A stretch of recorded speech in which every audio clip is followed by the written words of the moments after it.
Keep on Cookin' with Nick Rabar is brought to you by Wines and More in Cranston, Rhode Island.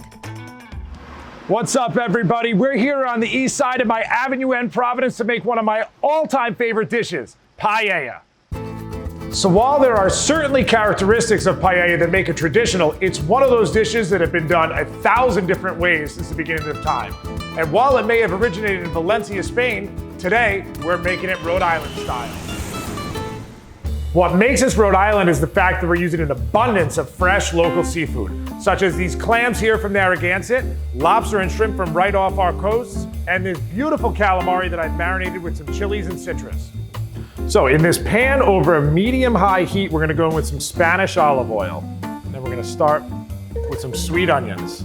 Next, I've got some chopped bell pepper, as well as some Cubanelle peppers. Now we're gonna add in some chorizo sausage. This is locally made right here in Rhode Island by my buddies at Gastro's Meats. It is fabulously smoked. Let's hit it with a pinch of salt and some fresh cracked pepper.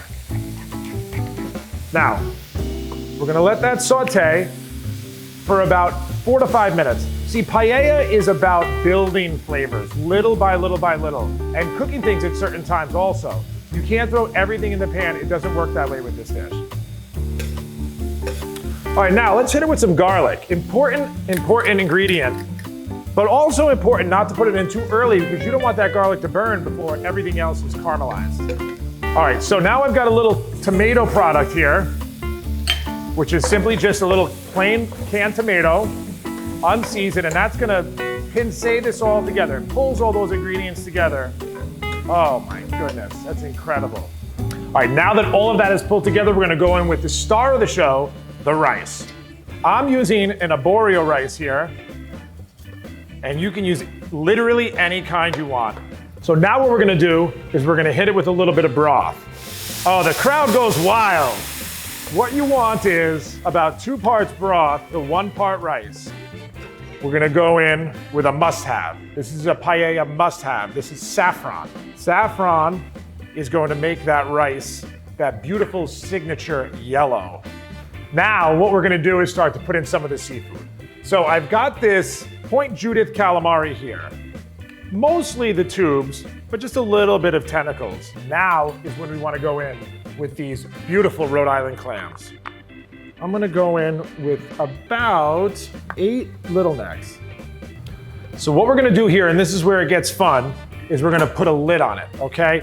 That is going to trap in all of that liquid that's been evaporating so that the clams steam open and the rice stays nice and moist. Come on, you can see these clams starting to pop open. And now we're gonna go on with some of these shrimp. This is looking great. There's an old expression, if you're looking, it ain't cooking, but you know what? I can't contain myself. I have to take a peek. Oh man, that looks incredible. So the shrimp are starting to turn into that beautiful signature orange shrimp color. And now I fully cooked these lobster tails.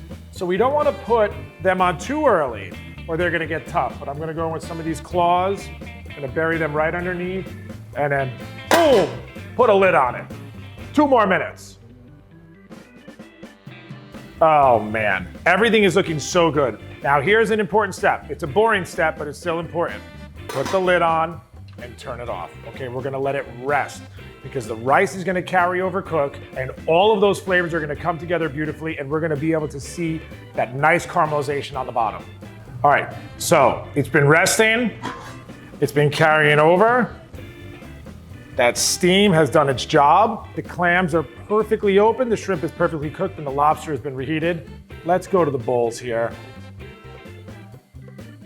This is as good as paella gets. So it wouldn't be me if I didn't put my signature on this here. I made a beautiful tomato and olive jam. It's green olives, tomatoes, fennel, capers. It's an enormous amount of flavor. What's life without a little texture? I made some garlic breadcrumbs. And of course, you gotta have a little color pop and a little flavor. I'm gonna go on with some nicely cut green onions. This has to be one of the greatest things I think we've ever made here on Keep On Cookin'. I got one for me, And I've got one for you as well. You know I love you guys. Thanks for another fun day. And until we meet again, keep on cooking. Ah! So good! Hey everyone, my name is Matt and I'm here at the Wines and More here in Walpole, Massachusetts. We're here for another perfect pairing, Chef Nick's Seafood Paella. Today we have Don & Sons Sonoma Valley Chardonnay. This is a 100% Chardonnay from the southernmost region of the Sonoma Valley. And on the nose, you're gonna have a lot of notes of apple, pear, apricot, butter, oak, and those kind of fill through in the mouthfeel. A lot of oakiness, butteriness, creaminess.